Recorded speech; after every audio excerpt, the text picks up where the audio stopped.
Hi fellow book lovers, people that are curious about books, people that are starting to get into reading or want to pick up the hobby. So today I want to speak about the books that I've read in the first quarter of 2026. But before we get into it, let me just do a little introduction of myself. Hi, I'm Nox, I'm 29 years old.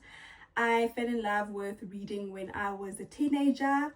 And now that I think back to it, I had absolutely no business reading the books that I was reading as a teenager, from 50 Shades of Grey to Sylvia Day. I could scream just thinking about it, but without wasting any time, let's get into what I've been reading since the beginning of the year. This book that I picked up this year after a reading slump that lasted for many years was The Body Keeps the Score.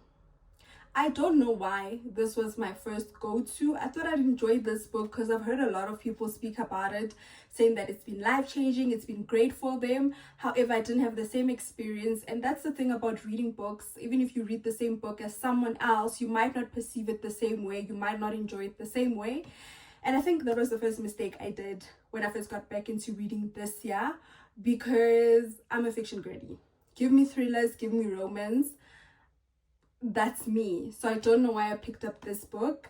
I was about 25 to 30% in when I did DNF it, and I don't know if I'm gonna pick it up again. I think the only way I'd pick it up is if I read it with a friend, then we can discuss it, because there's so much that I want to unpack from this book, but I'm not done with it. And through the 25-30% reading of it that I did, the gist that I got is that, this was sort of like a psychiatrist awakening and moving from the medical model to a more biopsychosocial model when dealing with patients that are seeking psychiatric care, and looking at them beyond their symptoms and wanting to see what is the root cause of what they're going through that's bringing up these psychiatric symptoms that they struggle with, and how to like go about helping them beyond just dealing with the symptoms. A little bit of what I enjoyed about this book was like the little parts where it spoke about like real life cases. I enjoyed that quite a bit. Then I read The Devil Made Me Do It, and this book I was quite excited about it because I remember I attended the book launch for it last year with my friends, and it brought up a lot of conversations. But I also did DNF it, and this one I was almost 50% in. And the reason why I DNF'd it, this is a soft DNF. I think I will probably pick it up again. It's because it just speaks about occult crimes in the South African context, and how in the South African police services there's a specialized unit for occult crimes, whereas for other crimes there isn't a specialized unit, and how it looks at, I guess, occult crimes from different lenses, through like the lens of like Satanism, supernatural, traditional things that lead people to commit certain crimes, or people claiming that they committed certain crimes because of these beliefs. But also how the occult crime department within the South African police services is heavily influenced by religion, particularly Christianity, and the people who run that unit and the beliefs they had and how it started up. So it's quite interesting to understand from that perspective, especially the linking of like religions, supernatural beliefs, and how they lend themselves within a police service department. And what does it mean when these crimes are committed and people account them to these supernatural beliefs, but they're treated differently even according to race. So it will make you think, it will make you view things differently. It will, if you're a critical thinker, you love it. The reason why it's currently a soft DNF, it was because it felt a little bit repetitive for me, and it didn't grab me. But I also think I made a mistake starting off with this book, because like I said, I had a reading slump that lasted for years, so I needed to pick up something that I'd be more inclined to enjoy, and then get into books such as this one. So hopefully I'll pick it up again. Then I read Can't Get Enough by Kennedy Ryan. This is my third book by Kennedy Ryan. I enjoy Kennedy Ryan's writing. However, this wasn't my favorite book by Kennedy Ryan. We look at Hendrix and her life as she navigates being a 40-year-old child-free woman by choice. And she runs a business and she's successful in her own right, but she also has an aging parent that she's now responsible for, and there's like this switch of roles now from between parent and child. And then she also gets into a relationship I just felt like this book was longer than it needed to be. And I picked up The Silent Patient and I loved it.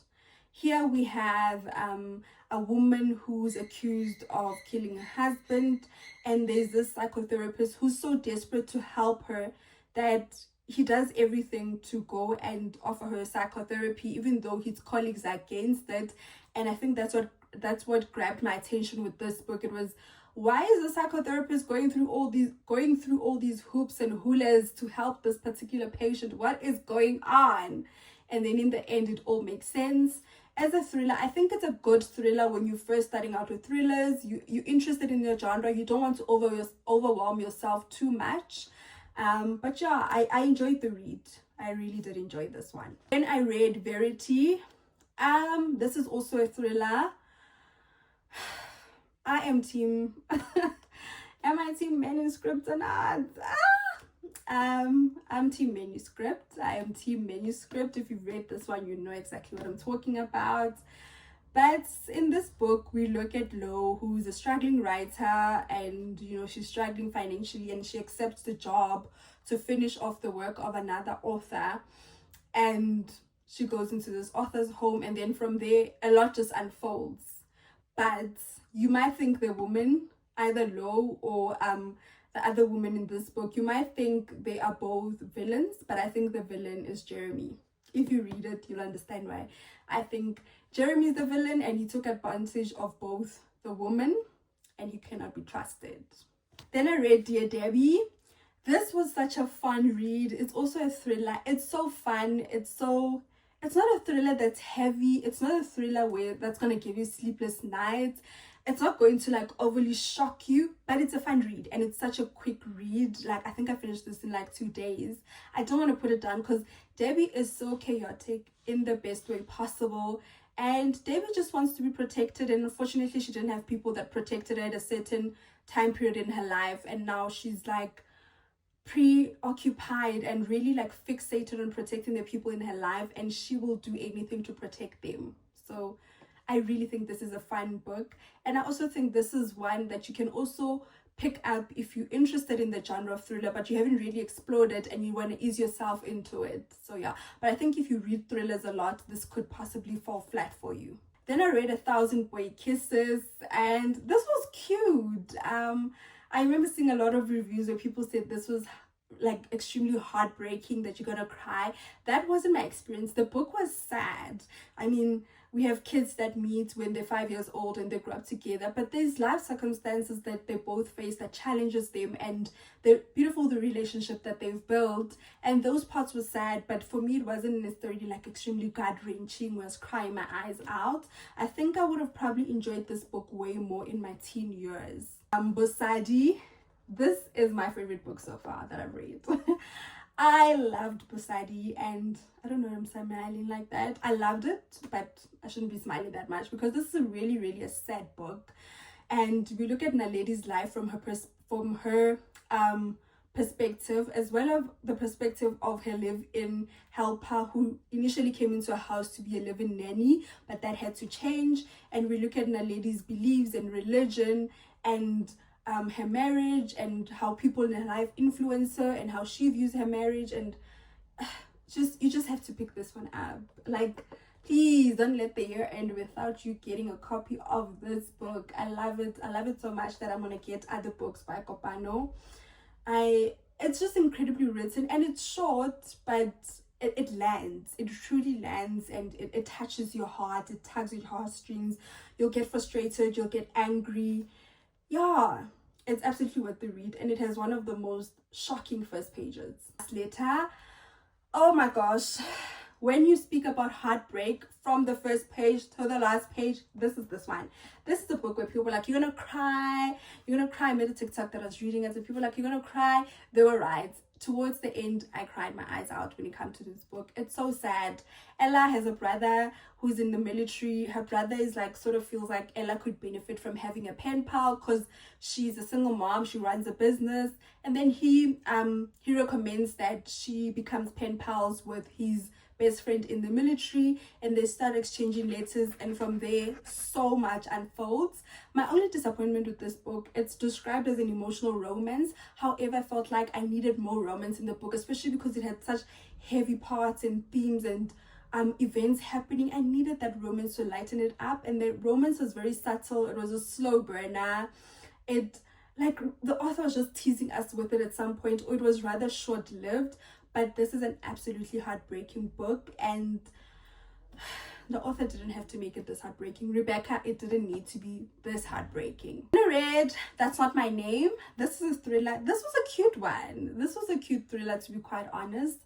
We have a girl who wakes up in the middle of a ditch. She can't remember her name, who she is, where she is. She's just so disorientated, and she's desperate to kind of like figure herself out and who she is. And you know, there's a man who picks her up, her father picks her up, but she's a little bit mistrustful of him. Well, a couple of hours away in another town, there's a boy who the entire community is absolutely side-eyeing because his girlfriend is missing, and he's so desperate to find his girlfriend as well as clear up his name.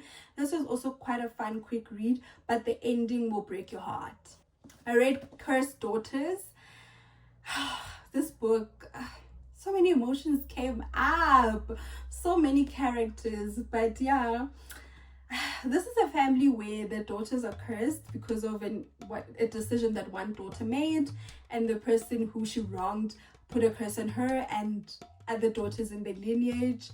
And we look at women in different generations trying to navigate this curse. What does it mean to them? How do they navigate it? How does it impact their lives?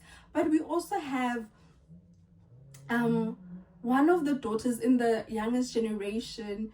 She has such a unique story navigating this curse, because she looks like her mom's dead cousin, and everybody keeps confusing her for her mom's dead cousin. And she's starting to think, did my dead cousin come back? And I also have my hopefuls for April. So these are the books I'm hoping to read in April. That includes Honey and Spice, Nervous Conditions, Things Fall Apart, The Seven Husbands of Evelyn Hugo, and Homegoing. So let me know what your reading wrap-up has been so far in the first quarter of 2026 and what it has looked like, and what genres do you enjoy the most. If you have any book recommendations from the ones that I've shared with you, please let me know in the comments. Thank you so much for watching and joining me for this video, and I'll see you in the next one. Bye.